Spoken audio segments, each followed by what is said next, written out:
Will you send it out? I just Yep, got I'll one from send it. LIU. Yeah.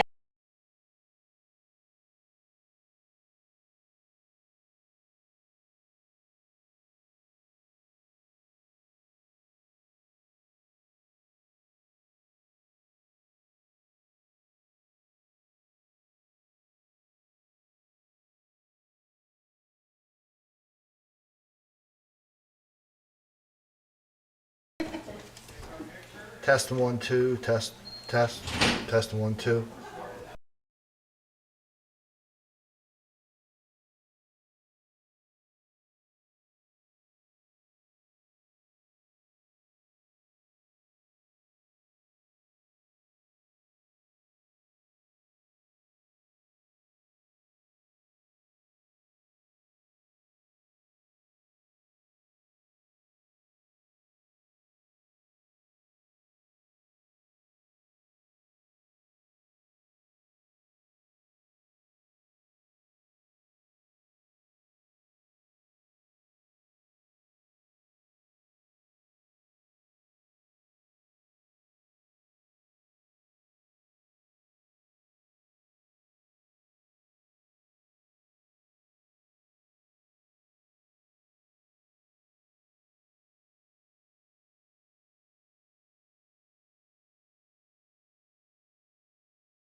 Thursday,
6 o'clock. I'd like to call this meeting to order. If everybody could please rise for a moment of silence, followed by the pledge.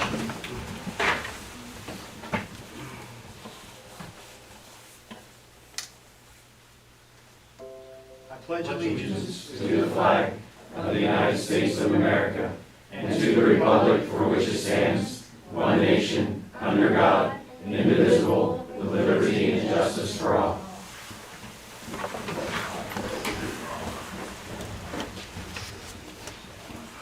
Okay, Mrs. Weaver, roll call. Mr. Bailey? Here. Mrs. Bowsman? Here. Mr. Lentz? Here.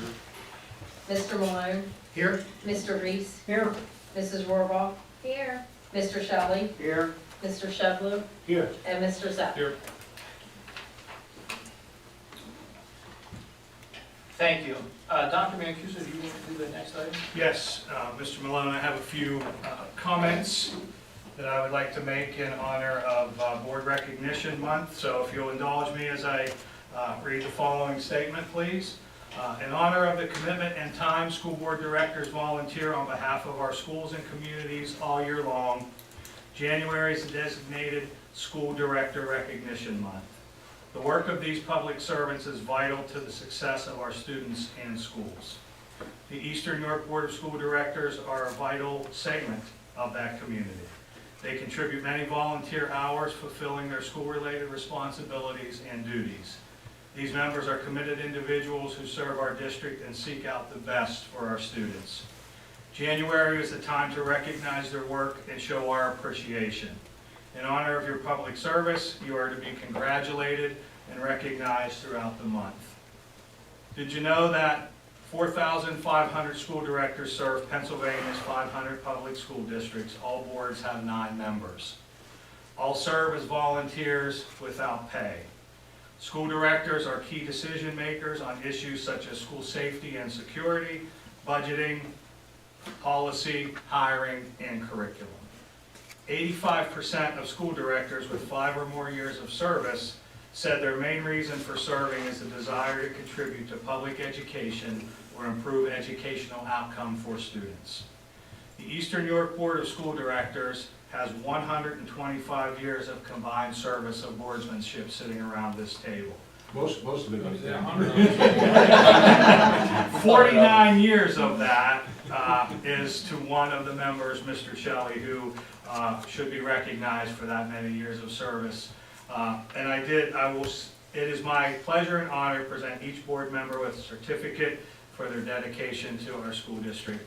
On a personal note, I personally thank each and every one of you for the opportunity that I have in my position as I serve our students the same way that you serve our students. So I thank you very much for the support that you give to me.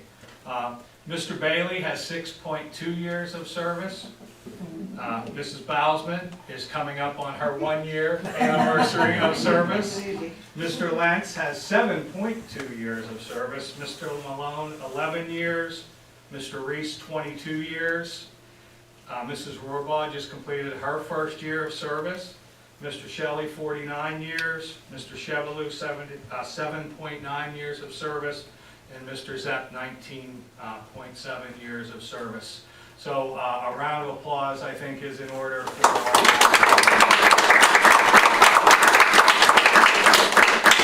And in addition, you have 2 cookies that you can enjoy as well. That's probably a bigger treat than the plaque that you receive. So thank you very much, Mr. Malone, for the opportunity to recognize our Board of School Directors. So he's 20 years with us. Do we have to declare this?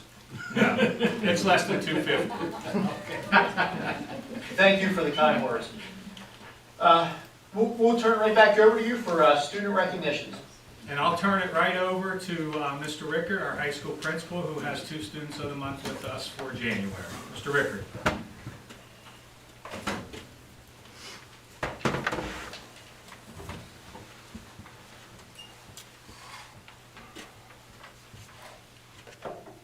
Before I get started, I want to recognize Jessica Rose for her 1.5 year service on the board and Aiden Berger, half-year service on the board. I don't know why they do it. Every month, I get the privilege of bringing some amazing students to you, and this is no exception. This month, I'm going to bring first Jillian Shank. She's the daughter of Brian and Lisa Shank. She's a student with over a 4.0 grade point average, ranked 14th in her class. Jillian took the easy way out this year. I'm being sarcastic. She has academic physics, dual enrollment accounting, dual enrollment microeconomics, dual enrollment history, dual enrollment math, dual enrollment psychology, dual enrollment English, and video production. So, as I said, I was being sarcastic. She has a full load. She's also involved in girls basketball for over 13 years. She's in our DECA club. She's in the FFA. She's in the Interact club. She's in the varsity club, and she's done track and field for coming up on 4 years. Jillian's going to attend Shenandoah University and major in nursing. So, Jillian, we'll bring you up for a certificate and some pictures, Mr. Anders, if you don't mind.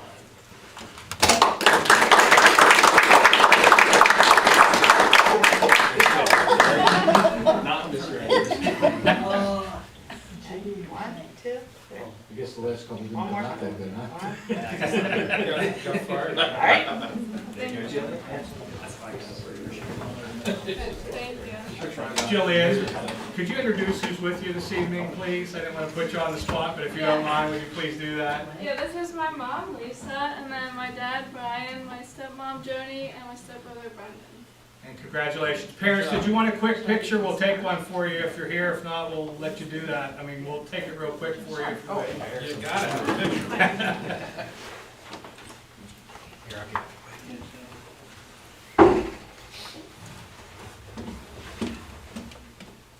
One, two, three. Good job. Congratulations, Mom and Dad. Thank you.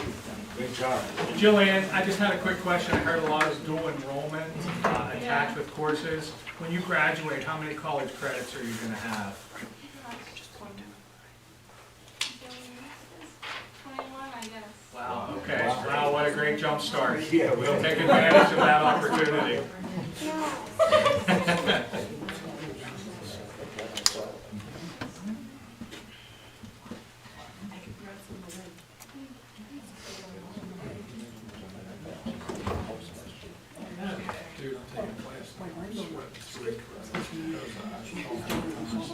All right, next up, am I still on? There you go. Next up is Sophia Hoff, daughter of Brandon and Pilar Hoff. Sophia has a GPA of 4.026. She's ranked 18th in the class. She also took a very heavy load her senior year, which is unusual for most kids. Usually they hit cruise control, but she has physics, Algebra 3 trig. She has dual enrollment business class. She has English 4. And she is honoring us with a whole lot of teacher assistant help over at Canadockley. She's done that all year long. And we're really excited about her going in that path. We had some conversations today. I'll share with you in a second. But Sophia is a member of our girls soccer team. She's also the captain of our girls lacrosse team. She's a DECA club member. She's the vice president of the DECA club. And if you notice, recently we had a blood drive, and Sophia was the main pusher of getting that done.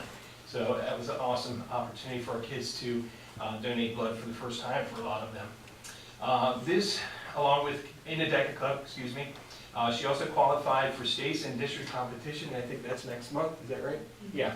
So, she's a SAG club member. She's involved in the varsity club. She's a National Honor Society member. She's active on every opportunity she can get to volunteer. As I said before, she's an assistant teacher at Canadockley. We know that we need more and more teachers, so we're hoping she continues on that path. Outside of school, she works as a caretaker at Locust Run Kennels. She plays club lacrosse for the York Invaders. She plays rec basketball with CYO. She's a volunteer at the Men's Homeless Shelter. Sophia's going to go to Bentley University. She hasn't quite decided her major. She's really big into business. She's really big into education, so I said, go be a business teacher. So that's the conversation that we lean towards today. I agree. Yeah. And come back here to us. And she's also going to play lacrosse at Bentley. So Sophia, another outstanding example of the students at Eastern York High School.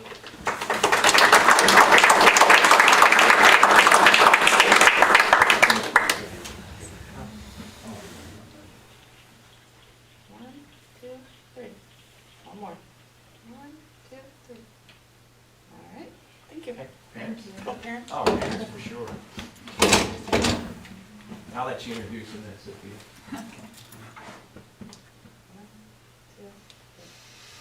Would you like me to take one on your phone? One, two, three. All right, there you go. Yep. Mr. and Mrs. Hoff, congratulations. Thank you. Thank you so much. Sophia, I don't want to put you on the spot, but how has your experience being a teacher assistant at Canada? I do love it. It's really, it's like I never dread going in there, so it's a lot of fun to do with the kids and everything. Are you doing it through the cooperative ed program, or is she just doing that? She's with Mr. Campbell. Okay, so are we paying her to do that? Are you on payroll? Yeah. See? I thought so. That's I also nice. was gonna say, if you recall, My one of daughter's very sour about that. issue. If you recall, one of the strategies that we used to try to assist getting help in our classrooms was turning to some of our seniors who may have a desire to be in education, and we partnered that with Mr. Campbell through our Diversified Occupations program. And so when they go in the classroom through that program, we're actually paying them to do that and get valuable experience. So there's a fine example of some of the innovative strategies that we've been using to staff some of our classrooms when we were short on assistants. So thank you very much for stepping up, and if you have a desire to be in education, please continue that, because we need more people like you in that field of education. So thank you very much. Thank you. You're welcome. And we expect your first job application to be here. And I can guarantee an interview. Thank you, Mr. Rickard. Now turn our attention to Mr. Andrew Pry, Wrightsville Elementary School Principal, and recognition of his 2 students of the month that are with us this evening. Mr. Pry. Good evening. Thank you very much for the opportunity to come and present. Mr. Rickard presents every month, but Wrightsville Elementary just has 2 months, but I'm really honored to bring 2 students to you this evening. As I hear about all of the students at the high school and all of the accolades, I just can't help but think about where these 2 students will be in a few short years. I'm going to recognize a kindergartner tonight, so one of our youngest learners in the district, and a 4th grader. So I'm really excited to bring both of them to you tonight. It's been an honor and privilege to serve in the district for quite a while. This is my 15th year, and my first year at Wrightsville Elementary, so this is a real honor to be able to do this evening. One of the tenets of our education program at Wrightsville, and really K-8 across the district, is our character education program, which is teamology. It's something that I've worked with personally when I was an administrator at middle school. And another one that opportunity at elementary looks a little bit different. I taught the curriculum as a teacher at Craig's Creek before becoming an administrator.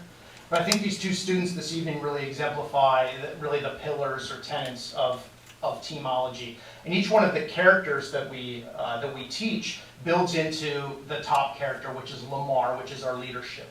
So the students that I'm recognizing tonight really exemplify a lot of these characteristics of problem solving, that they bring positive change, they're resilient, they help others. Those are just a couple of the tenets of the teamology program. But at Wrightsville, these students are nominated by their teachers.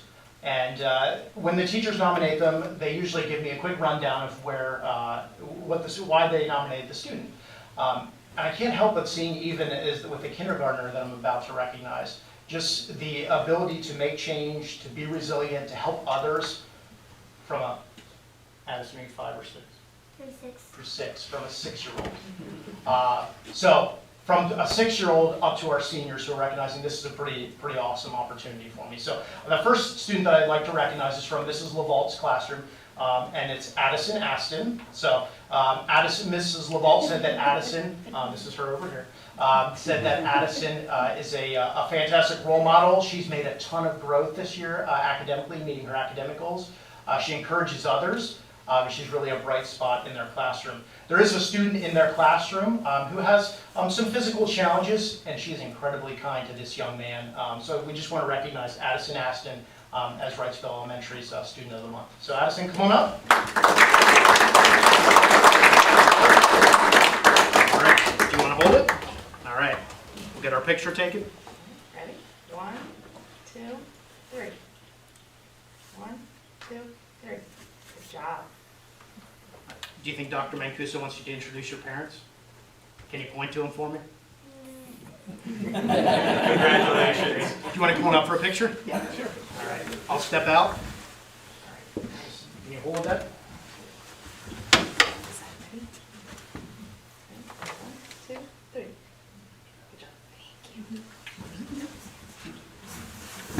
Madison, congratulations. We're super proud of you. Continue on that path as being a leader. Thank you. You're welcome. Our second student of the month is a fourth grader. I wanted to nominate a primary student in K to 2 and then someone in 3 to 5. Our next student really fits a lot of the same characteristics. He's a quiet leader. He's probably going to be very uncomfortable coming up here. I told him he was going to have to give a speech, which he was not excited about. Actually, his dad suggested that. So we'll limit you to like 5 minutes. There you go. Can we give him 5 minutes? All right. So Colson Gundrum is our other student of the month at Wrightsville Elementary. Colson is just like I said, he's a quiet leader. Whenever there's an opportunity to speak truth to other people, to help keep his classmates kind of in line and encourage them to do the right thing, even when that's really hard, especially as a fourth grade boy. I was at one point. That's a hard thing to do.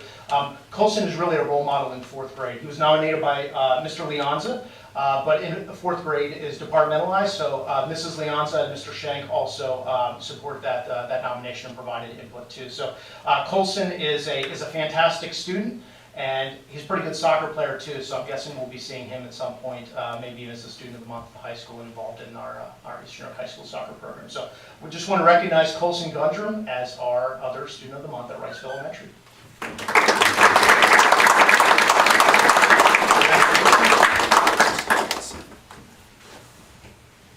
One, two, three. All right, one more. 1, 2, 3. All right. Colson's parents are with him. We'll have them come on up.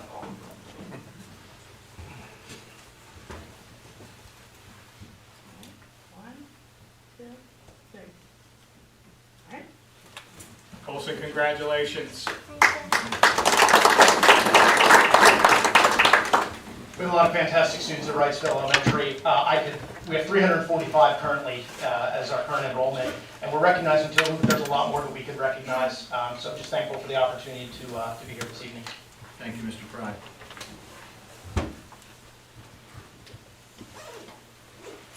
Okay, congratulations to all of you. As always, you're more than welcome to stay, but we do understand you guys have a lot of stuff going on, so you won't hurt our feelings if you guys want to take off right now. But again, congratulations. Thank you for coming out this evening. We appreciate it. Thank you. Thank you.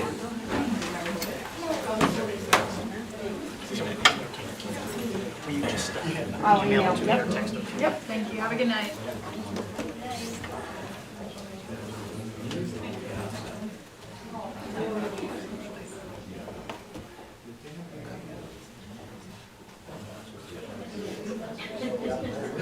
I know, you're saying no one's Sorry.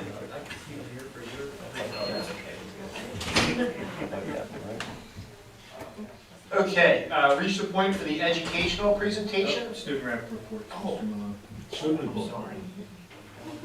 He just wanted to make you wait a half hour. Yeah, right. Sorry about that. Student representative reports. Wasn't he just reelected for president? Yeah, I know.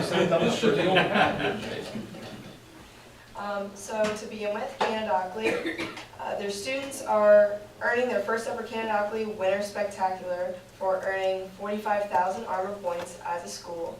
The event featured minute-to-win-it games for their students, and the high schoolers performed with Tuba Christmas. They held an appreciation breakfast for their bus drivers to thank those who make sure everyone gets to and from school safely each day. In addition, on January 6th, they were joined by Matt Burke, the Director of Physical Education at Speed Stacks.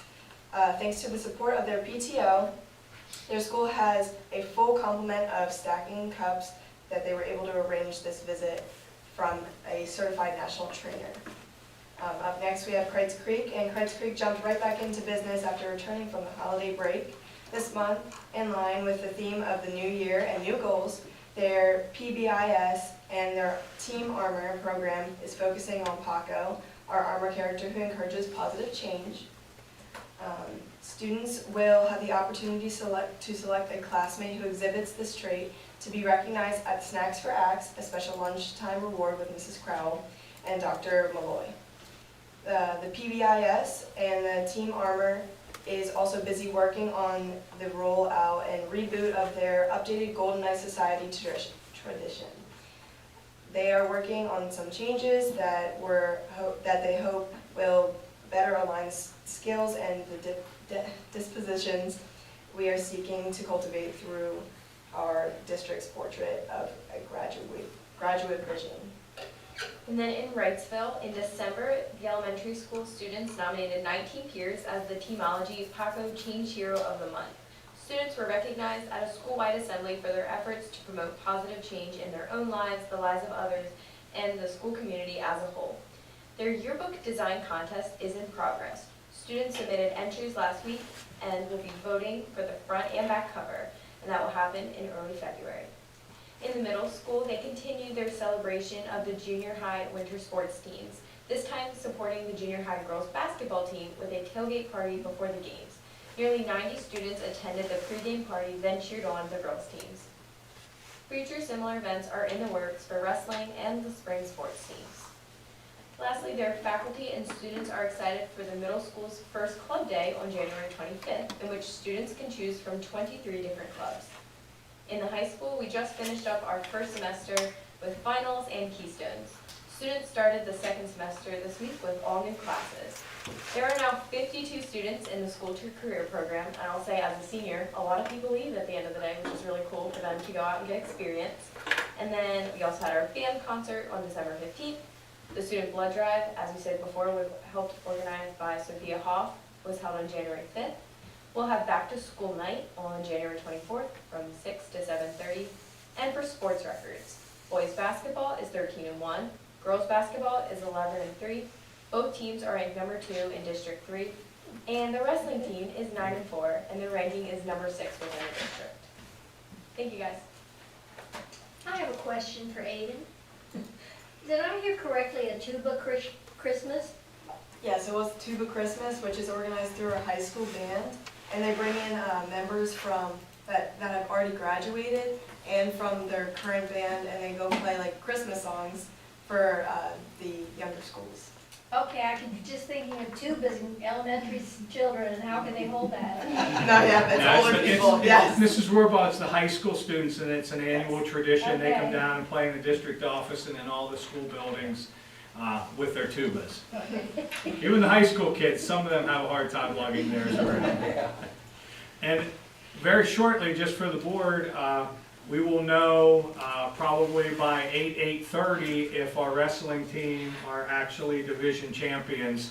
They are wrestling York Suburban this evening for the league champion. That's huge. For our league It's championship. probably been a little while. It has. That's big. It has. Good for No, them. they do have matches after this one. This is like the big. But this is, Right. Yeah, 2 undefeated teams, yes, in the conference. we should be there instead of being here. Yes, they should be. Our board president didn't excuse us Yeah. this evening. Well, thank you both for your report, and as always, the routine, again, you're welcome to stay, but I know you guys are busy as well. We're going to leave. Thank you. Let's see the balance. Yeah, let's see what it is. You're welcome. Share 'em. Okay, now I'll turn it over to Mr. Enders. Educational presentation. Yeah, thank you. Members of the board, you should receive the packet. So the information that I'll be going over, you can look through the packet if the numbers are a little small on the screen. But I'll kind of pace and go through the slides for you as you go through the packet there. So you'll recall in our last session, we kind of did like a 1,000-foot view of our state assessment scores, our PSSAs, and our Keystone assessments. This round, we're just going to go a little bit deeper. We're going to show you some of the cohort data following like the same group of students through the years.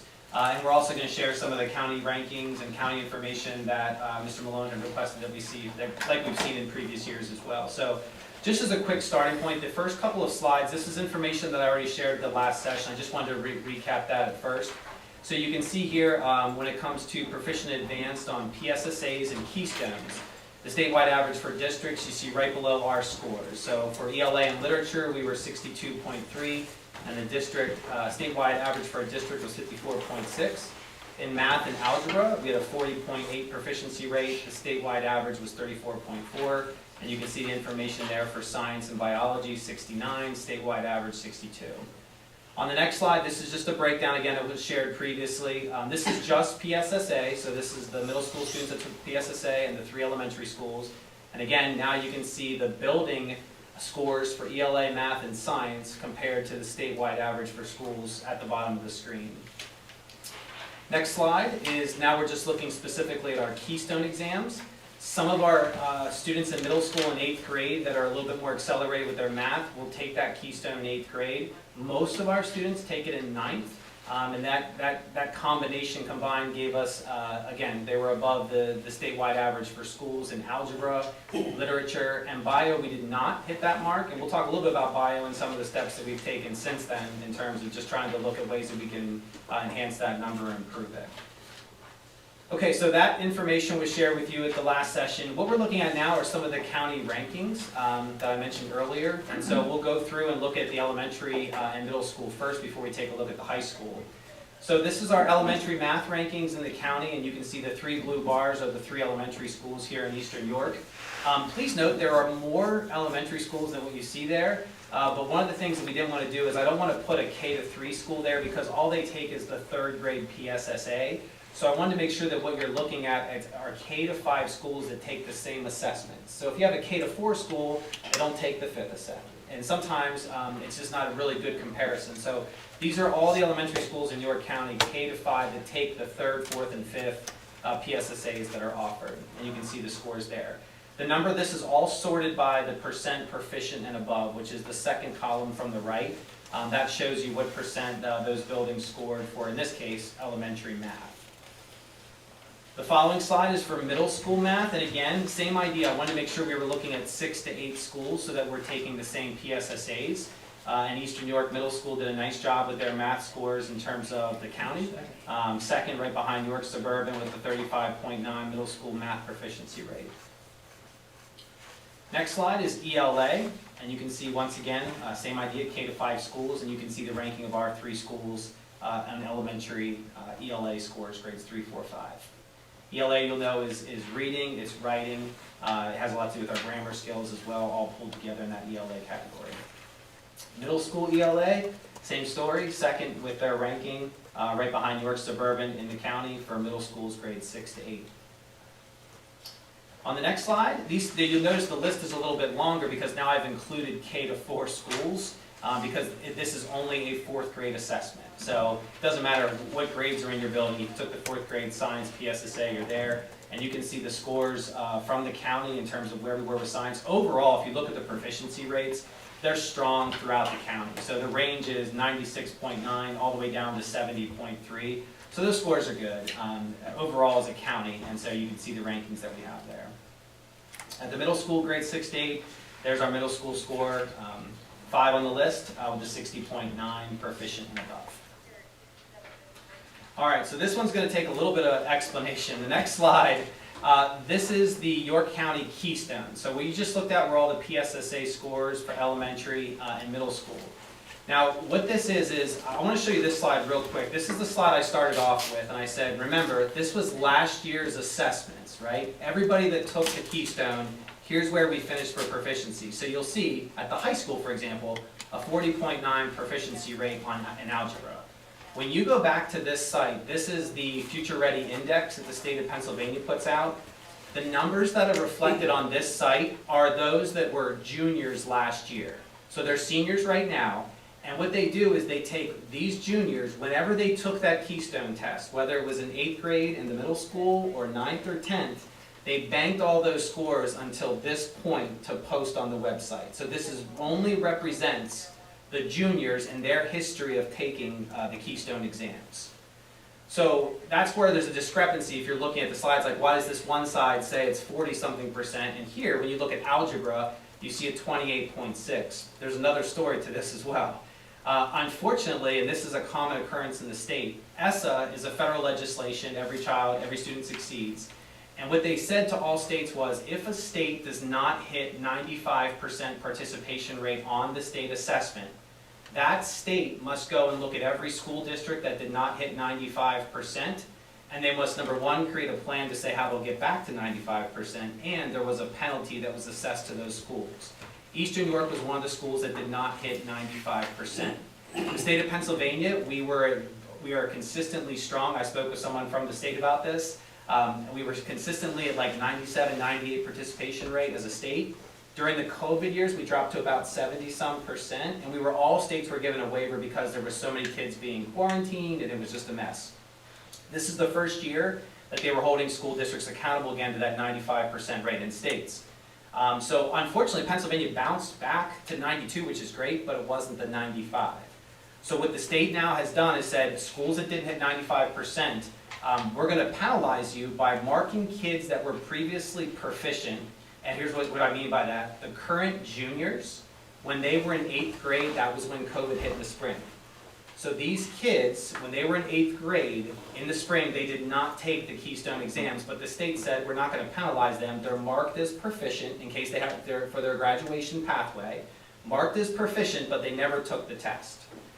Part of ESSA's stipulation was, if a school did not hit the 95% participation rate, those kids that we gave a waiver for and said were proficient are now marked as not proficient.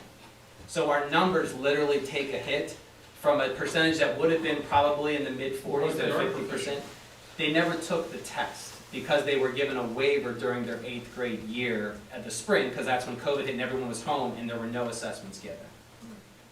So we talked about this a little bit, but I talked to Dr. Mancuso. There may be some But students we did have some students that were freshmen that took algebra at the high school in the fall, because as you know, we're on a block schedule. So that percentage was 53 out of 60 freshmen scored proficient on the winter Keystone before COVID hit in the spring. So what was that percentage? 88, I think. 88%. Yeah. So if you would track the traditional, the number of kids to the spring, we'd have probably been floating between 75 and 85% of our students being proficient. Pre-pandemic, that's about where we were with our algebra test scores. So, logic would tell you that that's where we would be had we not had to close school in March of 2020, that we'd probably be sitting around here at about 75 to 80%. Some of these schools, when Doug and I also looked, one of them did not have the 95% participation rate, but they may have also not taken the Keystones yet. So some of these schools that sit like at the first top 5, next year may be their year that if they don't have the participation, they see the penalty. Because ours was when the junior kids were coming in to this year for the Future Ready Index that they took the penalty, which I'm not even going to go into how I feel about this whole endeavor of the number of people that we've spoken to, or Doug has spoken to about this matter, and then finding out that we're being penalized during what was still instructing during a pandemic. Okay, thoroughly got that. What is the actual, we won't go down the path of how we feel. So the question is, I guess, what is the actual penalty other than ranking us low? Is there another penalty? Is there some kind of financial thing or some kind of thing going on there? Okay. Then the if it continues, Richard, we could face that. But I don't think one-time hit is no loss of any federal funds. No, but I guess what I'm saying is, Might be school this, improvement. I'm sorry, sir. School improvement, like going through the school improvement process, they're part of it. We would have been notified, I think, of that. No, if already. this keeps going. Yeah. Well, this will kind of play itself out, and yes, over a year or two, this weird number that we've been given will flush itself out, because this looks like the high indicator of Department of Education that has got involved with our numbers. And if you look at the school district that's right above us, and where they traditionally sit too, Yeah, I saw that. we traditionally, since I've been here, have sat either a little bit ahead of them or right below them. Right. So they took their participation hit this year too. Well, all the other indicators, most of them, a high percentage of them are high performing, something to be proud of across the board. So Correct. that's. And we'll show you some other graphics that demonstrate that. So what I wanted to highlight what Dr. Mancuso was saying is that some schools, based on the order that the kids take algebra, the year didn't line up that it was their freshman year. Maybe they take algebra in 8th or their sophomore year. So those schools will get the hit another time. We were told that this change with making kids no longer count as proficient will have effect through 2024 on districts. So we may have just taken our hit, our turn. You might see, just like Dr. Mancuso shared, down the road other districts will see that hit. So it is frustrating. Understand why do we have opt-outs, or why was the participation rate not there? There are a couple of reasons. Families can choose to opt out for religious purposes. There could be medical reasons that a child did not complete the test. They could have been not in attendance for a variety of reasons. So overall, our district was good. When we looked on this website, I think we were sitting at like 91 for algebra. And so for that reason, because we're at the 95, I think that's why the algebra took a hit specifically. It wasn't spread across for all keystones. It was only the keystone where the participation rate did not hit 95%. So that's another reason why you see that lit and bio score higher, is they weren't assessed that penalty like we took the hit in algebra. So can I chime in there? Keep in mind as well that freshmen take the algebra test in 9th grade, whereas if you look at literature and biology, they took that in 10th grade. So they were past that year off, if you will. The COVID pandemic shut down. All right. So I'm going to slide ahead here and just share a little bit about cohort data. If you didn't get the takeaway from how disruptive COVID was on our PSSA scores, this should kind of show it for you. These are our math scores in 18 and 19 prior to 2020. So you see there are no scores in 20 because the assessments were not given. You can see that where the district was prior to 19 and 20. In math, we were sitting in that 50s, 60s range in our elementary, with the 50-40 in middle school. You can see how the numbers dropped from 2019 to 2021. You can see that we took a pretty good hit there in our math. And so all of the colors are there to show you, if you follow the same color diagonally, what you're doing is you're following the same group of students. So when they were in 2018, in 3rd grade math, they had a 69.3% proficiency rate. It dropped to 58.9 in 4th grade. COVID hit, and then we were at 29.1 as 6th graders. Traditionally, as you get progressive with your PSSAs, they get a little bit more difficult. So seeing that number drop a little bit is not rare. It's what we typically see because the assessment does get a little bit more rigorous. But I did want to highlight some pretty cool things from our district from 21 to 22. You see the numbers are starting to recover if you just go from left to right, which is good. We're trying to get back to where we were. But the 5th grade team and the 7th grade team both showed a pretty tremendous amount of growth on the same group of students.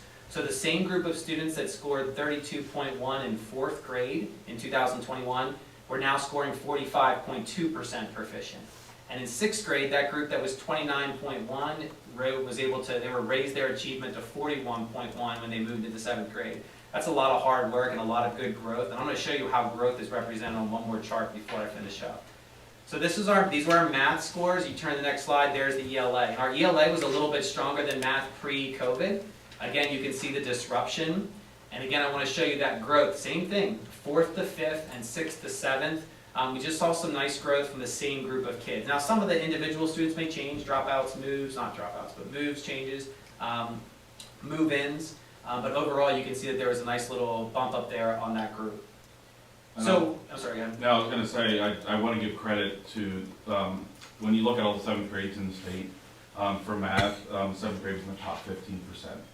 The ELA in 7th grade was top 13%. And then in 8th grade, the math was in the top 16 and the ELA was in the top 18% within the state.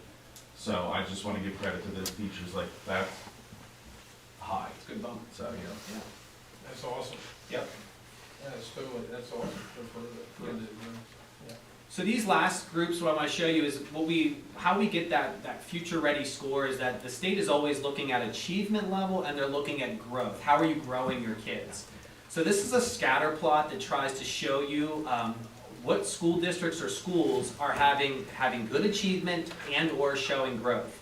So where schools ideally want to be is in that top right quadrant.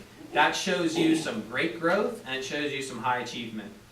And so you can see that that's the ideal quadrant. The yellow quadrant, which is your top left, like not where you want to be with growth, but your achievement's good. The bottom left is where you don't want to be because that's where you're saying low growth, low achievement.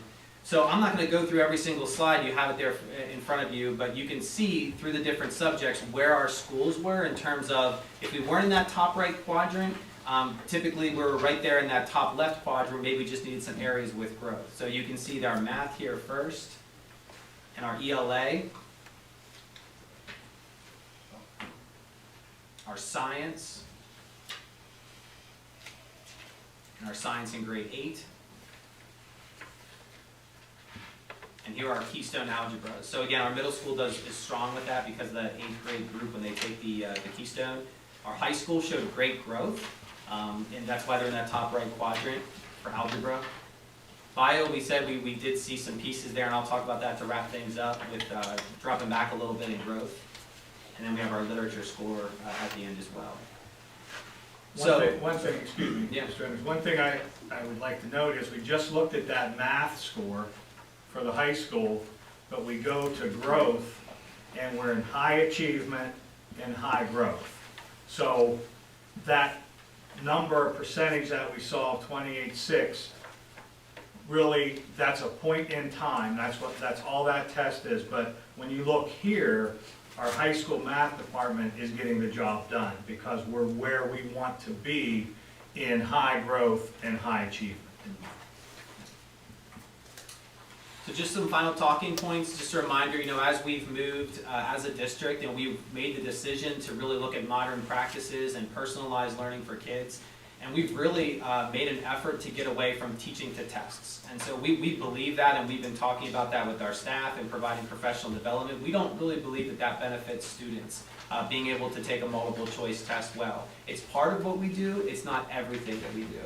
And so we're going to continue with that focus. This is something we'll continue to look at, and one of the ways that we're doing this is through data analysis. We brought in someone from the IU, his name's Charlie Travado, he's been a great help to our district, helping our teachers and our administrative team understand our growth scores, what are some subgroups that we could focus our instruction on, just to kind of be able to support our teachers with the data that we have.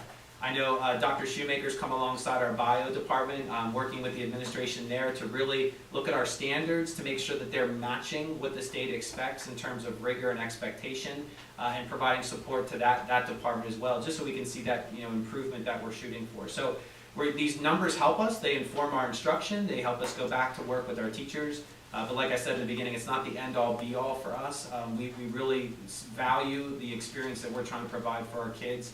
And when you do student ownership and you have student choice and opportunities to relearn or to move at individual student progress, we think that's best for kids. Instead of just saying, we're all going to hit this bar, be able to take this test well, and then hopefully some of that stuff sticks. So, any other the one point I wanted to make is, as Mr. Enders noted, Dr. Shoemaker has been spearheading our science standards, which is now known as STEELS, because it's bringing in computer science and technology education along with the science standards. And the state is going to be requiring us to basically redo our science curriculum using the next generation science standards. And oh, by the way, as part of that, they're going to now move the science test to 5th grade in 2 years. So we've got a couple years to take a look at how we're going to redo science. 2 years. Keith said 2 years. Yeah. We've got 2 years to take a look at how we're delivering science instruction. How is that going to impact our instruction at the elementary level? Because as you know right now, we do social studies a marking period, science a marking period at the greatest attempt that we can to provide instruction in those areas. We're concerned that with these changes, science may have to become an everyday subject.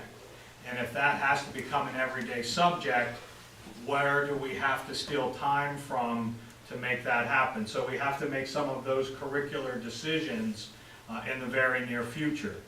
Technology education is changing, I think for the better. That's going to allow our students to get a lot more into STEM than they already are, and some other robotics and automation pieces. And so I just want you to know that we're going to be working hard on that science curriculum to have to be prepared for when they give the test, they'll re-norm the test, and we won't be able to compare those scores to fourth graders again either. The last comment I will make is, during COVID, as you recall, we were required to keep desks 6 feet apart and do things that were safety measures and precautions to keep our students safe. That's not how our teachers deliver instruction. We have kids in small groups working in centers, doing independent activities at the elementary level, working with their teacher. A lot of those pieces were missing because we had to instruct in a different way. I think as we get back to the way we do business here at Eastern York, you're going to see our test scores continue to be on the positive side of things, because we know what good instruction is and what it looks like, and we'll continue to do those in our classroom. So those instructional practices that yield high achievement, we will continue to work at now because we have the opportunity to do so. Okay. Thank you. I'll get off my soapbox now. Thank you, Mr. Enders. Okay, reached the point of the meeting for hearing of the patrons. This is for agenda items only. We'll have another opportunity at the end.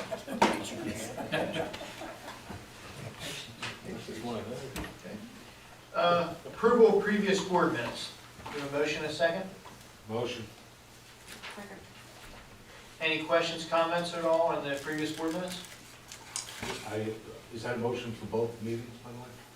Yes, it is. Yep. All those in favor signify by saying aye. Aye. Opposed? Okay. Treasurer's report, Mr. Chevalier.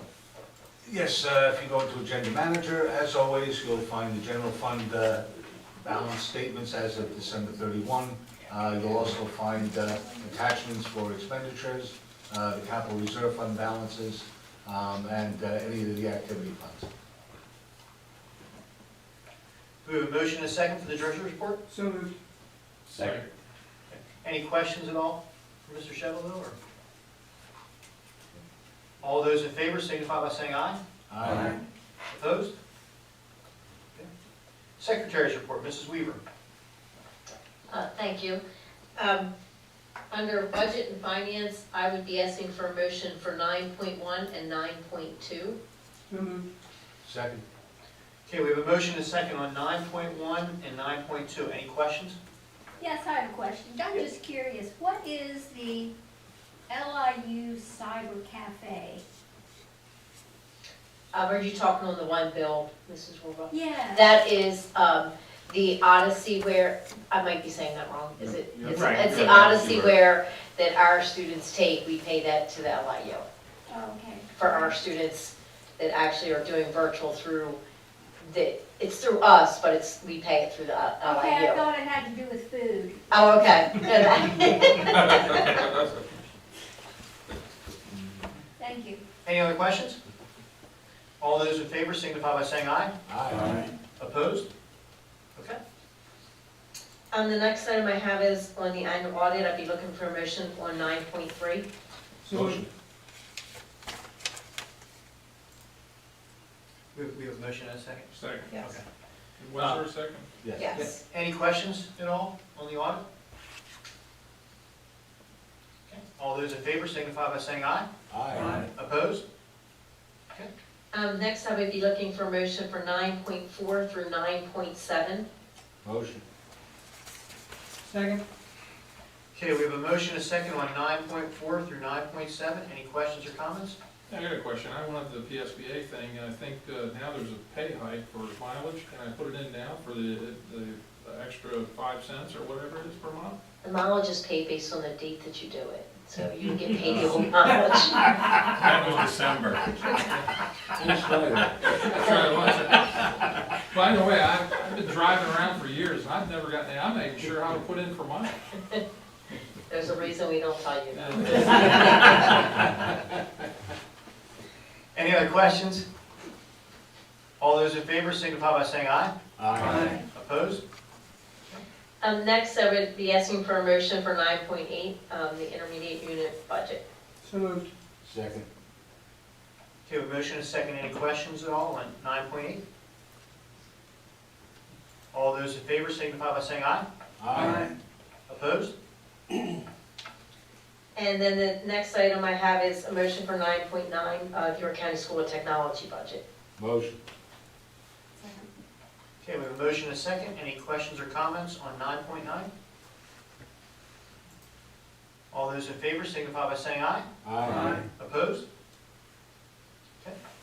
The next item I have is under operations. I would be asking for a motion for 10.1 on the school resource officer.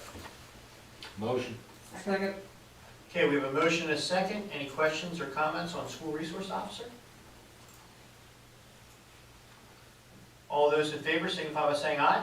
Aye. Opposed? Okay. I'm sorry, go ahead. Mr. Malone, may I interrupt? Yes, I'm sorry. Thank I took it separately without. you. With us this evening is Chief Pollock. I can't be more happy this evening with the motion that we just approved. Doug and I have been working very closely together to bring this initiative to fruition today. So Doug, I thank you on behalf of the district for all the hard work that you've put in to bring Melinda to us this evening, and I'll allow you the pleasure and honor to introduce her. Thanks, sir. As you mentioned, we have been running around like nuts trying to make this happen in a very short period of time. Melinda is a former police officer, also an Air Force veteran, but since she was out of the game for 4 years, she had to take the test. We had to go through all the MOPEC state standards, so we had to cram in probably, I don't know, several months worth of work into about 6 weeks, but we got it done. So in addition to what we had to do on our side, just from law enforcement, we also had to mix in all the communication and coordination with you guys. So mission accomplished. So the person actually exists. This is Melinda Bull. She will be your school resource officer for. We were wondering for a while. We had more conversations about you than you can imagine. Yeah, she actually is right here. Yeah. So, like I said, she's a military veteran, former police officer. Her husband's a police officer, family of service. So she'll continue to serve. I have nothing but high expectations for her. So. And you're going to be back and forth between Kreitz Creek and Yes. Wrightsville, correct? Yes, sir. Awesome. Welcome aboard. Thank Yeah. you. One of the top shots in the, so we were at the range, we had to qualify her, and she shot her first magazine. I said to the instructor, uh-oh, she's probably a better shot than half the guys in the squad. There's going to be some hurt feelings, I think, next time we go to the range. That's awesome. So we're excited, looking forward to it. Thank you for your support. I think it's obviously a great thing for the community. Yes. Yeah, we're looking forward to it. Actually, thank you for your support. No, Yeah, really. this is what it's all about. Yeah. It's all about. Thank you and welcome aboard. Linda, welcome aboard. We look forward to working with you. She's all ready to go Monday, so she's Monday, we got sworn in by the judge today, so she's done. Everything, Monday's a go, we're ready to go Monday. Is there a preference on which school you want me to start at? That's- What's the schedule? You will have to. I'll talk to Chief about it. Just trying to get ready. That's beyond our realm. You figure that out with them. Yeah, you don't want us Yeah, you discussing don't your want us. operations. Yeah, we just want you to be here with the adult. Yeah, for your peace of mind, Dwayne Ness, the other security company we deal with, he's a personal friend of ours. We've known Dwayne for a long time. We work well with him. I have there's no doubt in my mind he'll be soon sailing with that crew. So, because we already work with him anyway. So that's excellent. I don't foresee any issues whatsoever. All right, and if you recall, on Tuesday night, I told the board that we were going to leave the school security officer at the building that Melinda is at to spend some transition time over the next couple days, just to assist her in getting familiar with both of the buildings, and then we'll start our rotation however we decide that's going to look. We've talked about weekly, but we'll obviously rotate that for for security purposes as well. So we'll work with Chief Pollock on what that all is going to look like. But once again, welcome Thank aboard. you. Chief, it's been a pleasure working Yes, with sir. you Definitely. to make this happen, and I couldn't be happier that it's finally taking place. We were excited as well. Thank you. Mr. Anders, when are you getting in the bite suit? I'm sorry? When are you gonna get in the bite suit? Will dog training? Oh, yes, I would love to do that. It's recorded, right? What'd you bring him for? Support? Yeah, I was, he's, yeah, he's. Oh, good luck. Gotta bring the man. Chief, from I was hoping Mr. Enders was a little bit more hand-to-hand combat. Sure. We got masks. We'll discuss that later too. Thank you, guys. Thanks, guys. Okay.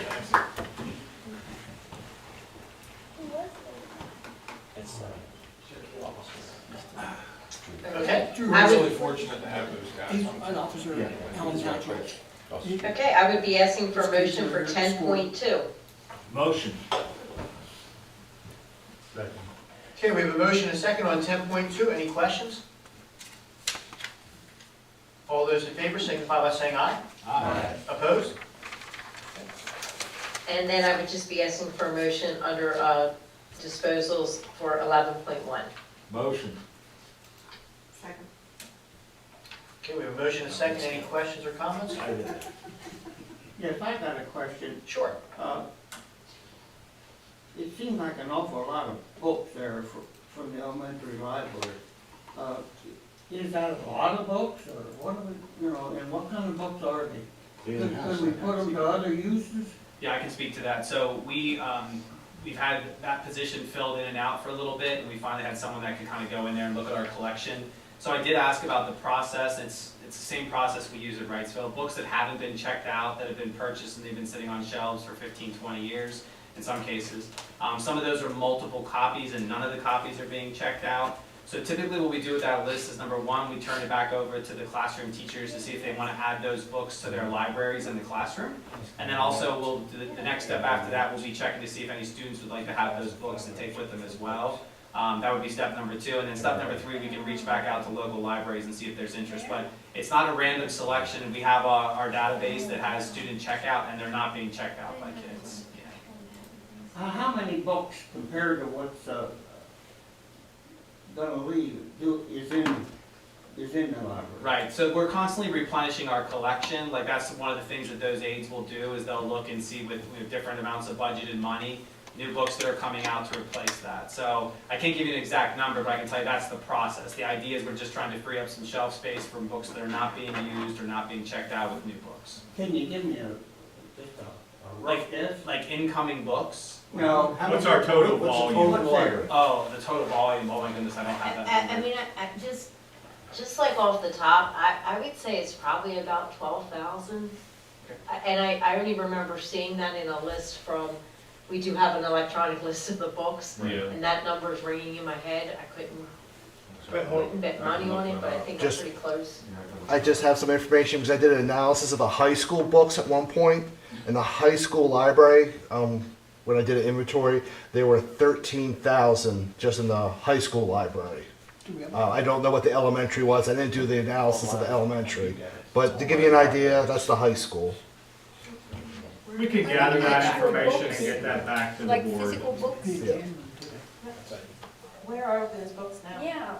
They're in storage in the high school basement right now. Yeah. The same process, we didn't get rid of any books. The same process, we asked the teachers if they wanted to add them to their classroom library, and they did. They took what they wanted, and the rest of them are in storage in the basement. And I'm waiting, hopefully, fingers crossed, someday we'll have a library again. Is this something unusual, or is the number sort of scares me, that's all? It's an awful big number. No, I think, like I said, because they haven't been doing it for several years, there hasn't been someone to do that piece. I think that's why the number's higher than normal. But just knowing what I knew working at Wrightsville, like this is a common occurrence. I think the books would be more like, maybe there'd be 200 or 500 books or 800 books that we would weed out, but this number's a higher because they haven't had anyone do it in a long time. Why aren't the students taking these books out? So you can't judge a book by its cover, but let me tell you about elementary kids. Elementary kids are not going to be into a book cover that doesn't look exciting. I think just a lot of the news stories, if they're not relevant, they're not going to check them out. So I mean, that's why we still are committed to the library time. Kids give opportunities to peruse the book selections, take books out. So we still have that practice. I can't say all elementary schools do that. But here at Eastern York, that's what we do because we still are trying to promote that reading at home for sure. But yeah, I think kids are all a little bit different these days. I don't think reading is the preferred choice of leisure activity. It's tough to compete with video games. Do we have electronic books and video books, those kind of things running around? No. What's our You mean e-books? e-books? Now, I know with like Destiny Library and certain public libraries, they can rent them, but we don't have those. Would that be something that would be an initiative for our library system throughout Eastern in order to get access to e-books to promote? Because I think, and correct me if I'm wrong, isn't there a huge e-book thing, movement now for things? We looked at that for the middle school to get iPads or e-readers, the Kindles. Right. There's a subscription cost that you would have to have, so you could have available all the e-books, but we never really moved onto it because the kids like the handheld books at the middle school, the teachers have them in the rooms. Yeah, and that's why I would say the elementary, I think the handheld book is still preference for most of our K-5, for sure K-3. What about high school? I mean, all that stuff's in the basement. I bet you the high school kids, because they don't leave anywhere, they don't go anywhere without an electronic thing. Read a book on the phone, or they can hear it, listen to. I just downloaded a book recently. Yeah, that's the other thing. The Audible would be interesting to see. Yeah, I think some. Why wouldn't they use the Chromebooks for that too? I mean, Yeah, that's what I'm thinking. They're small to be able to read. Like this? I mean, it's better than my phone. No, it's smaller than that. The screen's smaller than that. It's probably half that. I was more thinking that an audiobook on your phone, or, you know, when you have access to it, you log in, you hear it, that kind of thing. And that would make things very accessible, maybe help with, you know, people who have limited time, that kind of jazz. I can look into that. I know we got EBSCO so that the high school, middle school have access to all those research-based articles and journals. Mhm. We've got that set up. Our gifted teacher, Mrs. Blythe, did that, but that's I can look into. I mean, if you that want. would bring us into the next. I know some districts do that. Yeah, So. yeah, just thoughts. Yep. Can I add, she's also, Ms. Plays is also looking into open source or free magazine articles and publications as well to supplement with the EBSCO subscription that we do pay. And she's trying to build a hub for all the kids to be able to go to one spot and find the documents, either EBSCO or within the free online sources. Okay. Yeah, anything we can do to help the resources to easily get into the hands of the folks that are using some kind of electronic device, that'd be great. I do have a question. Do school board members have access to the book lists that we have in our libraries? If requested, yeah, we can provide that. Oh, okay, thank you. Any other questions? Okay, all those in favor signify by saying aye. Aye. Opposed? Okay, Thank you, that concludes my report. thank you, Mrs. Weaver. Superintendent's report, Dr. Mancuso. Superintendent report for personnel, motion to approve 12.1 through 12.5. Motion. Second. Okay, we have a motion and a second on 12.1 through 12.5. Any questions or comments? A little question on other, 12.4.11.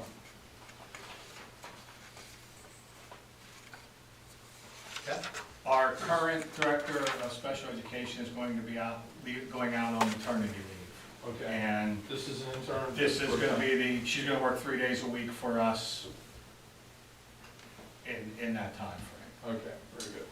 Is this the woman you were talking about on Tuesday? Yes, yes, yep, and all her paperwork and things came in today, Where's that at? under other. 12.4. 12.1. Page 7 of 9, at the top. Oh, okay. Thank you.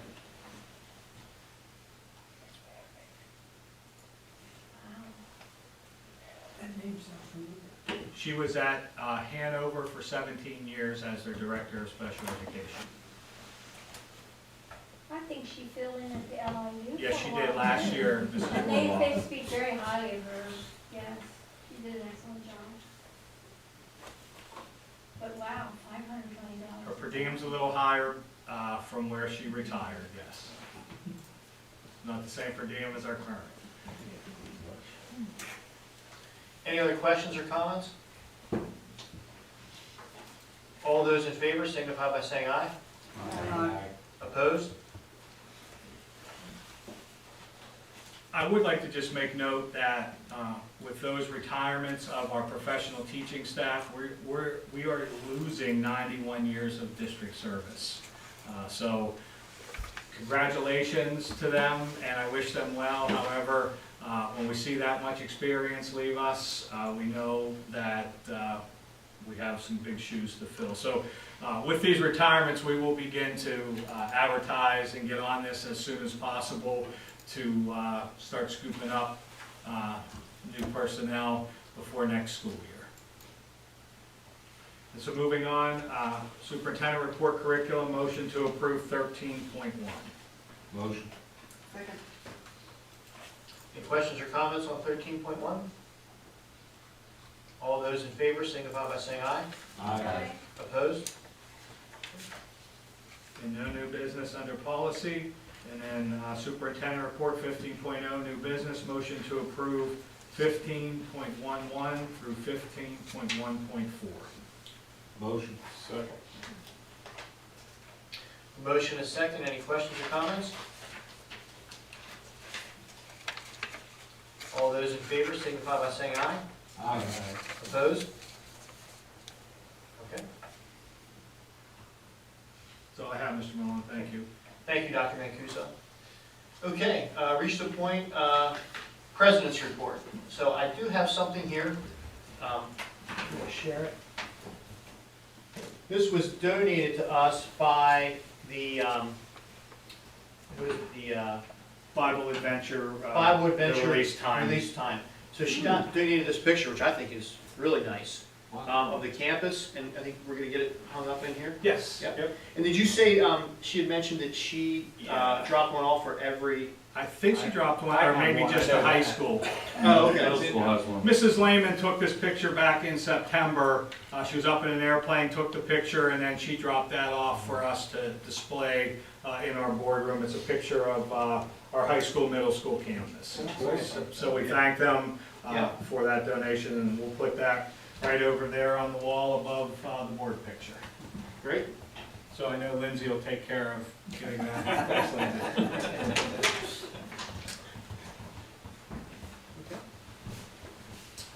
That is all I have for the President's report. We'll just move right along the committees.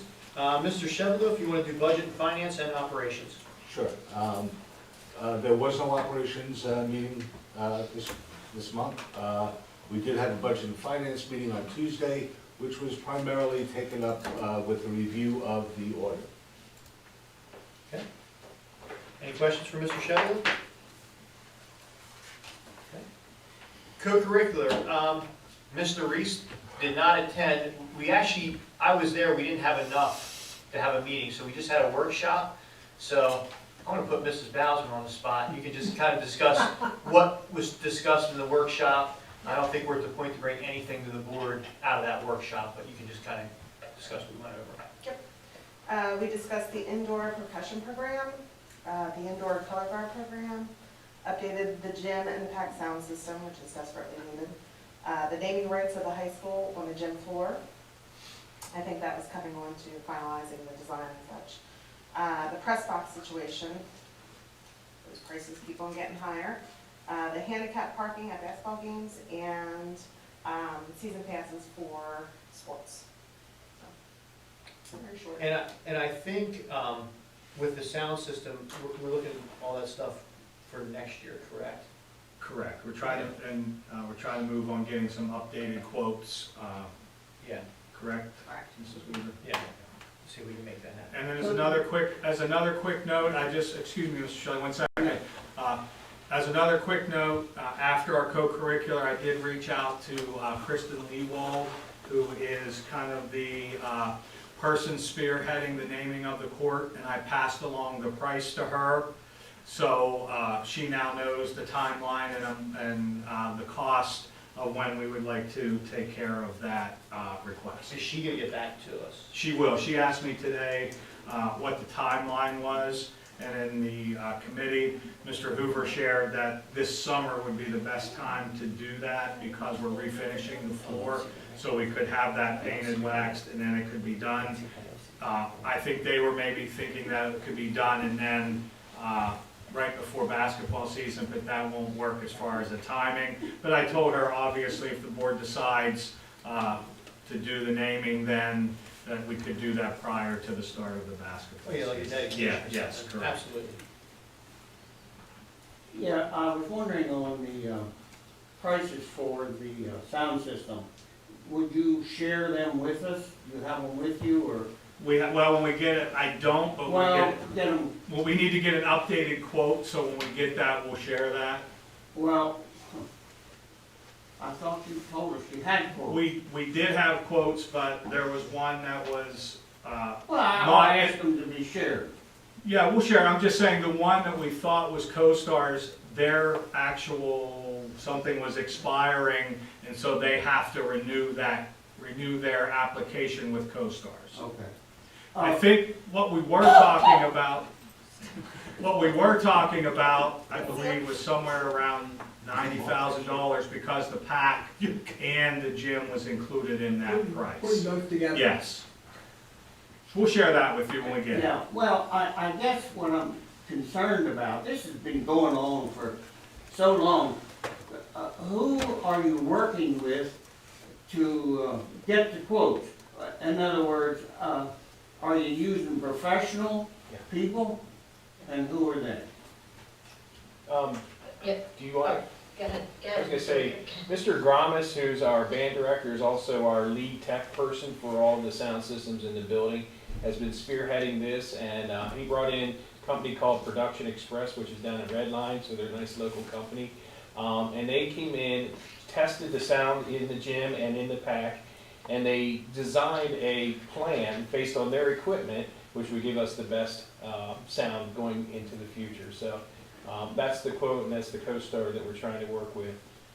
And I know that Mr. Hoover is also investigating some other people to see if they can come in and do the same thing. I'm not out here condemning, but this, we went through this so many times. All I'm feeling is we need to get professional help. We gotta get it right sometime, and I think this is the time to get it right. You know, we went through it so many times and spent all of this money, and we have literally zero.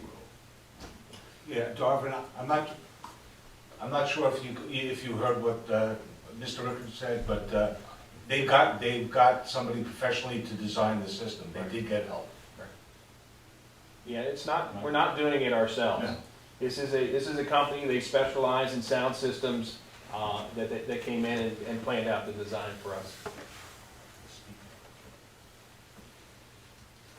Are we close to getting prices for the press box?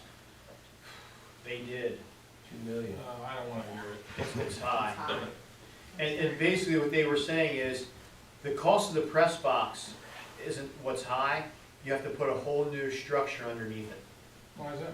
They're saying we can't use the structure that's there. What's currently there is not the steel, I don't think it's a steel frame. Yeah. Well, it is a steel frame. It is It a looks steel steel to frame, me. but It's not structurally Right. sound. Yeah, that's what they're saying, so, it was, yeah, it's like over $200,000. For a press Wait, box? wait, Yeah. wait. The press box itself is only 60,000. yeah, it's not the box The itself. box is only like 60 grand.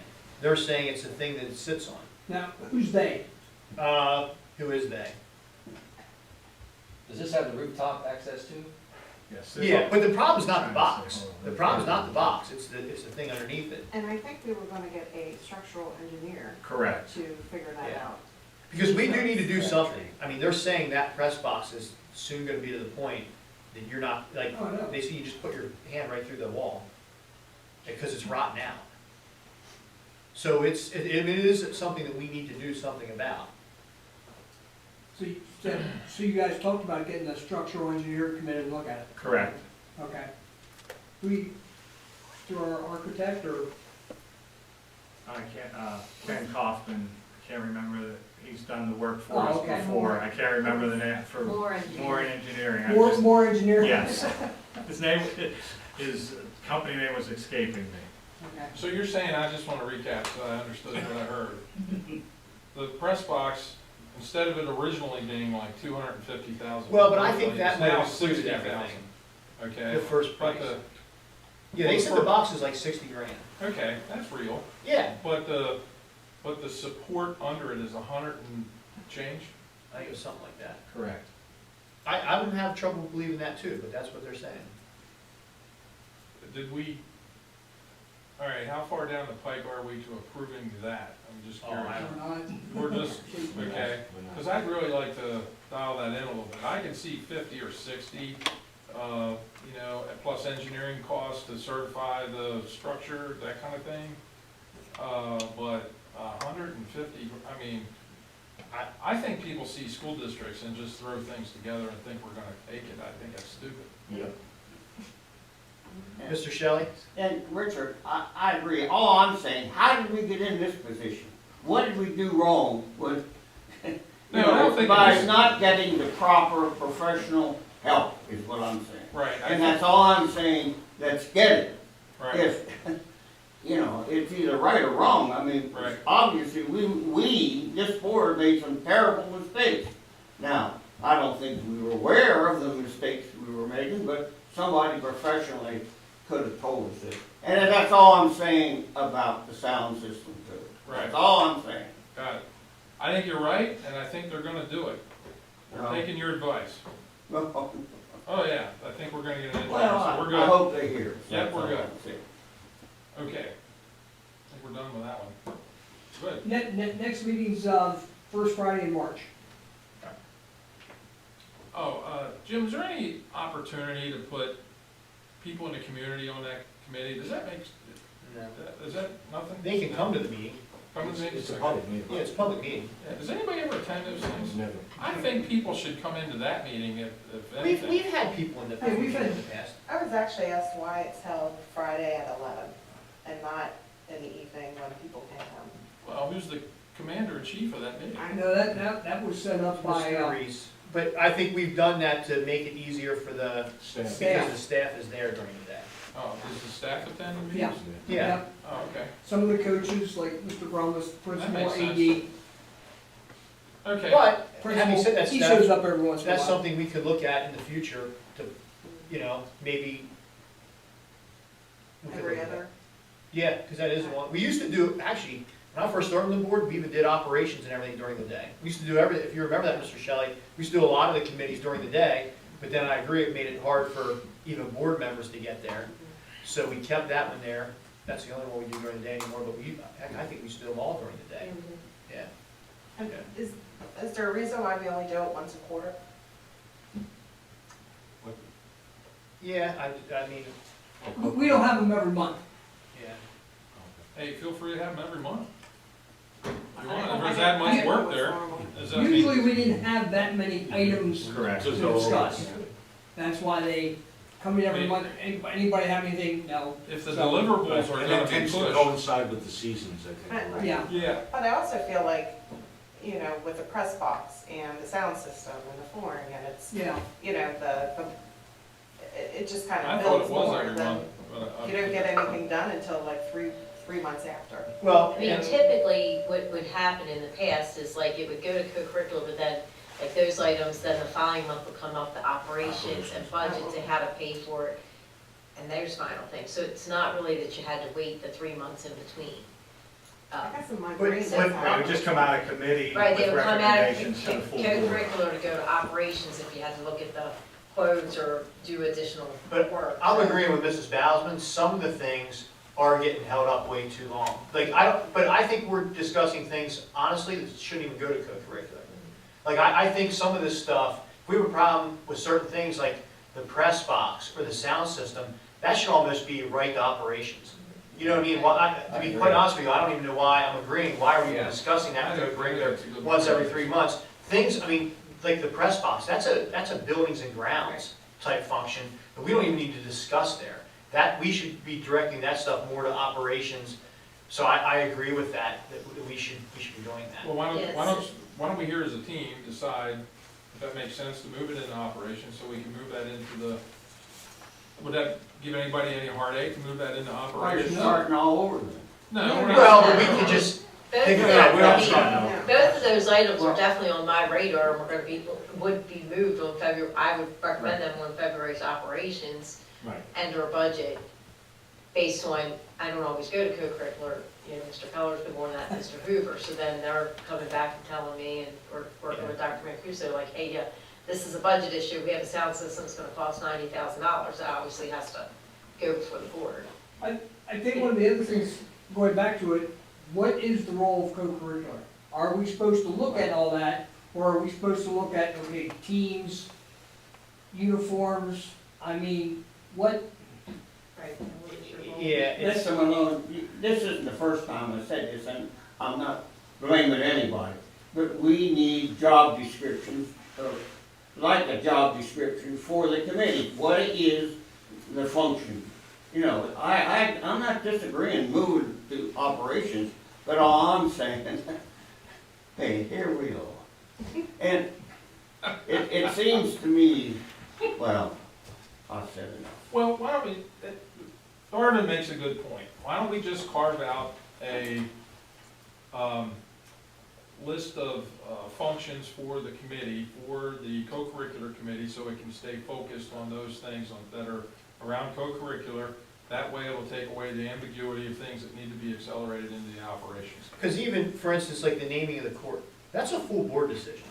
To me, that should have just came right to the board. I think I even said that in the one meeting.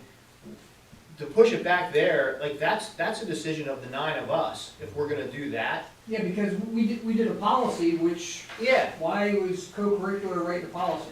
yeah. That should have gone, So I recommend that the executive committee come up with a list of what should happen in the co-curricular committee. There was a lot of years we didn't have Okay. a co-curricular. I know, well, we do now, and I think if we put a little framework around it, that might give us guidance, because we're not the executive committee, we can't make decisions. Come on. Mr. Chairman, here That would again, the executive committee, what is their function?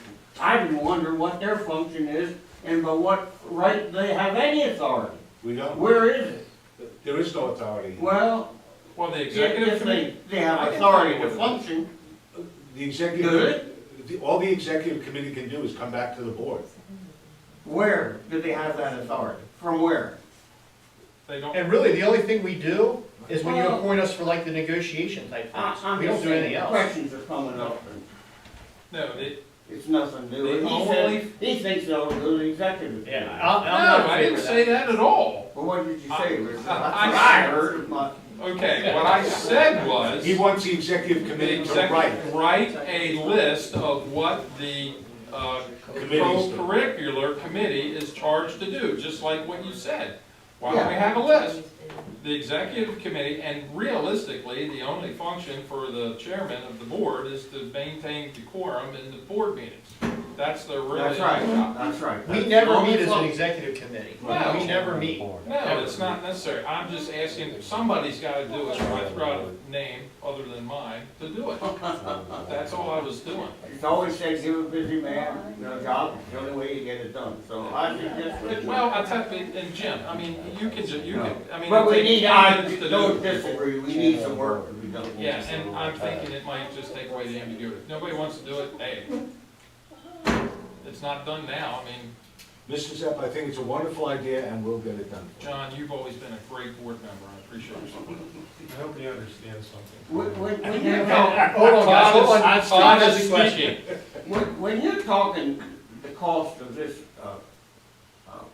what do we call it? Press box and sound Press system. box, in my opinion, that's an engineering function and a responsibility. We shouldn't be involved other than asking the questions I from agree. those people, from the professional people. not, teachers or members of our staff. That's not the way to go. That's why we're in trouble. Yeah, I think we all agree with that. Well, We're not making that decision. I understand. We're going to a structural engineer to give us a recommendation as to Yeah. what needs to get done. And that's on the sound system, but it's also, it's even more important on the structure itself. Yeah, Because that's, they're gonna do that on the press box too, Darvin. They in have structural. all of these things, that's, in fact, we have an engineer employed, the way I understand. All we gotta do, we have to pay him, that might be the cheapest thing we have. In fact, the practice shows that probably is true. Mr. Les, did you have a question? I did. I may have forgotten what it was. But the question would have been, You might wanna put your mic on. I have a problem with promise. the question was, operations comes by some administrator brings an agenda to the operations meeting. Budget and Finance Administration brings an agenda to the board for their meeting. Who's creating the agenda for co-curricular? It shouldn't be the board members.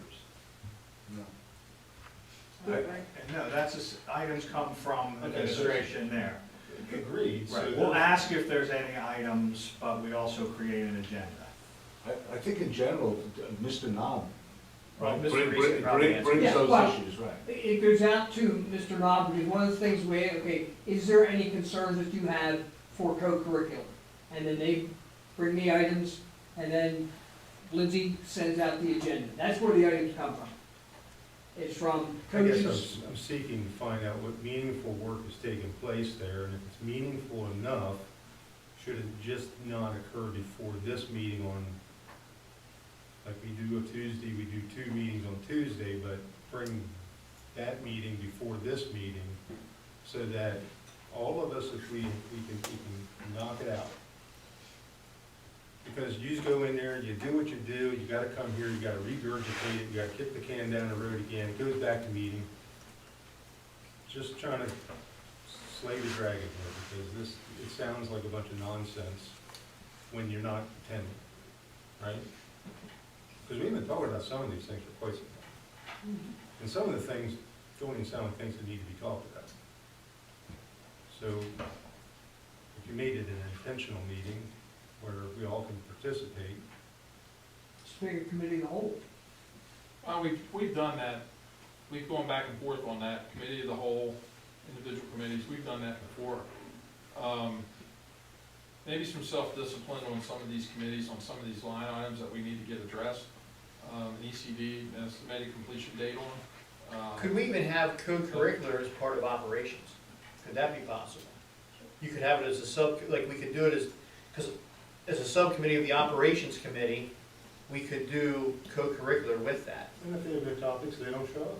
Yeah. The only, I think it's a great idea, the only concern I have is, and it's your committee, so you tell me, is that gonna create an issue if we need coaches or staff because almost every co-curricular meeting I've been to, there's been a coach or a staff member or somebody from the staff there. Right. Maybe And the especially operations with, meeting especially can do with, that. well, but I was gonna say, especially with coaches, you're not gonna get them at a 5 o'clock meeting in season, because, they. Mr. Hoover didn't bring his entire maintenance staff here. I don't remember us ever having a coach Bring there. It's like, Yeah, I've had every once in a while a coach shows up. Yeah, Usually, I would know. the AD is always there, the principal is there, as two main people. Dr. Mancuso's there. And Gramus is usually there. Well, Ramos is there if it has to do with the band. Let's go back to the original minor issue that we usually make things bigger than the problem than it is. I'm thinking here that the original question or the issue here was, what's the purpose of the co-curricular committee? So if the purpose of it is to do X, Y, Z, to just outline what that does instead of making it ambiguous might be an easy thing to do. Well, apparently we gotta form a committee to figure out what the committee does, is what it's coming down to. Mark, you were part of co-curricular, and when you left, that's how I ended up doing it. What did you see as the purpose of the co-curricular meeting? Made coordinate with the principal and athletic director. So it was just a meeting to sit down with them? Just like Mr. Malone commented earlier, we did away with it for years and just had a co-curricular liaison from the board that met with them. If they had issues, then they brought it back to the whole board. Right. And then the board decided to bring back the committee as now. But I want to go back to one other thing I said earlier. The chairman of the board is to maintain the quorum in these meetings, but there is one other illustrious responsibility for the chairman, which is to appoint people for committees. So if you're appointing people for committees, there should be a reason for that committee to exist for a purpose to get a deliverable to the full board. So maybe we need to step back just for a second. I don't want to make this complicated. I don't think we need to reinvent the wheel all over the place, but the wheel's a little triangular right now. So I think maybe why don't we just move forward, and then why don't we just, I think at the next board meeting, why don't we just talk about that, put a line item on there and find out what we want to have for the agenda, purpose of the co-curricular meeting, and we can move forward. There's nothing real broken, we just want to dial it in. Some of these things we've been talking about, to Mr. Lentz's point, need to be moved forward. And if there is something, maybe we use one tool at our disposal, is if we do appoint something either in the operations or any committee meeting, we put an estimated completion date to it. That will speak to also why are we having a meeting once a quarter, why don't we have it once a month? Depending on the ECDs and the deliverables of the outline and scope of the committee. That will help everybody stay focused, get the deliverable to the full board. There won't be any ambiguity running around, and we'll all have a better day. Right. And I know, like, some of the items, I don't know if the full board wants to get involved, but I know Steph had people approaching, I've had people approach me about parking for the baseball games. You want to talk about handicap spots for the basketball games. Now, those things, I think, people come to the board because they do not know who to go to try to find out what the issue was. Since it does deal with co-curricular, that's why people came to us. So in our meeting, I'd turn to them and say, okay, what's the issue? Then knowing that, Jim, then I would change my mind if I could, and I hate to do this because I'm not in charge and I like being my little self here. I don't want to be in charge of more than what I am. Can you do the board a great favor and just outline a minor thing what the co-curricular committee is charged to do? That makes perfect sense. Because you're already in it, you're perfect to do it. You would, and I'm not asking for a 3-page dissertation. And your hips all busted, so you know you can't do anything anyway. I can't do 5 anything. bullet points would probably suffice, and leave it general in nature. Can you do that and bring that back to the board so we can move forward on this issue? Oh yeah, I'm gonna talk to Mark. There you go. And can I, is that something that I can talk to? You're on the committee. You can talk about anything you want. Is What's your that like the question, Steph? Sunshine Act, or? No, Do we have to do it We're not doing the business of Okay, the. gotcha. You can talk about it, but I would You like can to have a working say, meeting and do workshops and stuff, that has nothing to do with sunshine. Right. Okay. the only thing I would say is out of respect for the authority of the chairman, because he appoints the chairman's stuff, talk to Jason about what that is. That's the only thing out of respect for the chair. You might want to ask Jason if it's okay that they do that. Yeah, I'm fine with that. Is that okay? Yes, Chris, go ahead. There is going to be a majority of a committee that gets together and then they're going to discuss. It does have to be an advertised committee because it is a deliberation amongst a quorum of that committee. So just wanted to step in there for that real quick. So if there are only 2 people on this committee and you both are going to be there, then it does have to be an advertised meeting. But we have 4 people, so 2 people can just sit and talk. It's technically not a quorum, it's not a majority. You can't make any decisions. You can hash ideas back and forth, that would be okay. Well, technically, the committee can't make any decisions anyway. They still, a majority of the board still can't deliberate though, so, and that includes The board, committees. but the board or the majority of the committee? Includes committees, it's the board or a committee of the board, and so anytime there's a majority of them or makes up a quorum of them, then they can't deliberate or make a decision unless it's been advertised. Got it. Yeah, thank you, Chris. That makes sense. And we advertise all our co-curricular meetings. I know. Man, I know why people sit quiet in meetings all the time. That complicated. Anything else? You done, David? Okay, we're gonna move on. Yeah, that was good. Policy, Mr. Reese. I was just telling Mr. Reese that we did get him, getting Lindsay a couple policies today that are gonna be on his way. We didn't wanna overwhelm Lindsay, so we left it at 2, we've got a whole bunch more coming her way. Oh, just two. Just 2 for right I now. got plenty of time right now, so I can. I'll let Lee know so we can get some more over to you then. Anything he can do from home with his legs up, he's there. I got it made. All right, Mr. Shelley, York County School of Technology. Almost forgot about that. Well, I'm happy to tell you there is no report because there was no meeting in December, so that makes sense. Next week, next meeting is next week, January the 26th. Mr. Bailey and myself plan to attend that meeting. Okay, thank you, Mr. Shelley. Mr. Zepp, York County School of Technology Authority. The authority's not doing much, just paying bills. Did attend the last meeting, so it's pretty plain vanilla, nothing to report. You want to, York Adams County? York Adams Academy, I did attend the meeting. I just want to let everybody know. And the results of that meeting are they're recommending no increase for the coming year. We're financially healthy, and from all the discussion I've had on the, it was a good meeting. That's it. Okay. Meeting or meal? Meeting. Thank you. How was the meal? There was no meal, it was virtual. All right, what I'm dancing around is, I had a dual board, I had another board meeting, I'm on other boards, and I chimed in the last 10 seconds when everybody was saying, all right, it was a great meeting, everybody, all right, we'll see, and I said, hey, I'm here, and I wanted to be counted as maybe. And of course, Joe gave me crap about it as soon as I walked in the door. But that's the net result of it. The good news is, we're recommending, Ms. Weaver is recommending to the board that we have no increase, correct? Correct. Is that accurate? Which means there will be no increase, is that correct, Ms. Weaver? Now, it means Mrs. Weaver is recommending to the York Adams Academy Everybody Board no does what Ms. increase, Weaver but they says. have not voted on that at this I point. think we'll get there. Thank you, Mr. Zepp. Mrs. Rohrbal, LIU. Yes, the January meeting minutes you'll find attached to your agenda manager. Thank you. You can see on there our upcoming meetings in February. Excuse me, Ms. Weaver, Yes. I'm on the LIU authority. okay? Correct. You're the York Learning York, Authority. York Learning Authority. Correct. So, does anybody want to report on that?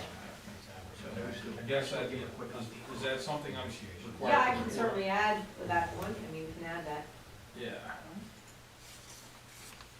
What do you want?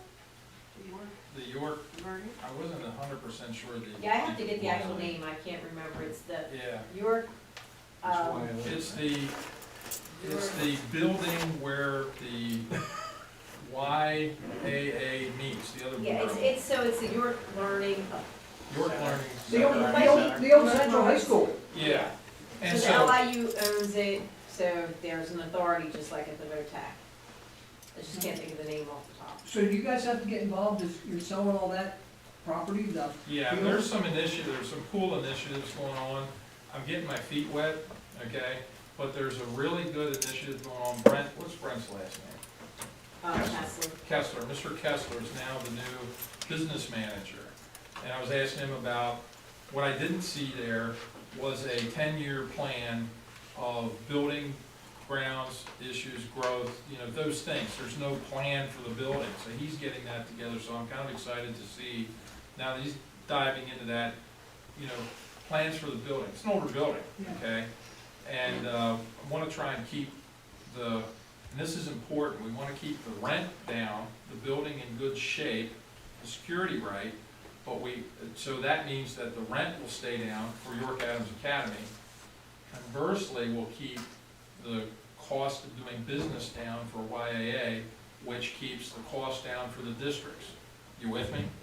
So all of that jumbled together is why I'm on that board. Okay, so, and there's some good things happening. I think there's gonna be a refreshing of that board. I did have a serious problem with them. They did put my nameplate out, and my name is not Robert. Okay? So other than that, things seem to be going pretty good. Okay. York Learning Center Joint Authority is what it's called.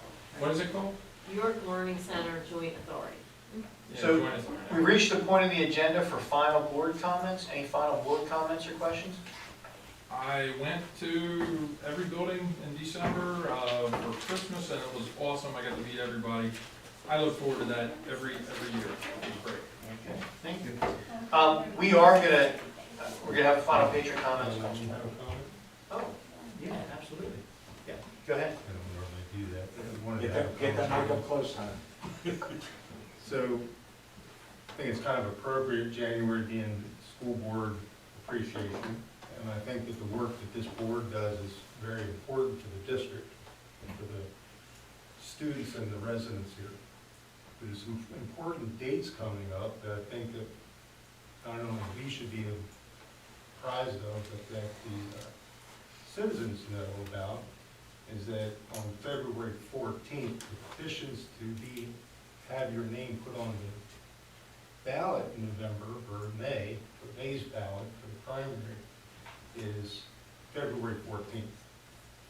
And you'll have till March 7th to have that petition back to the courthouse.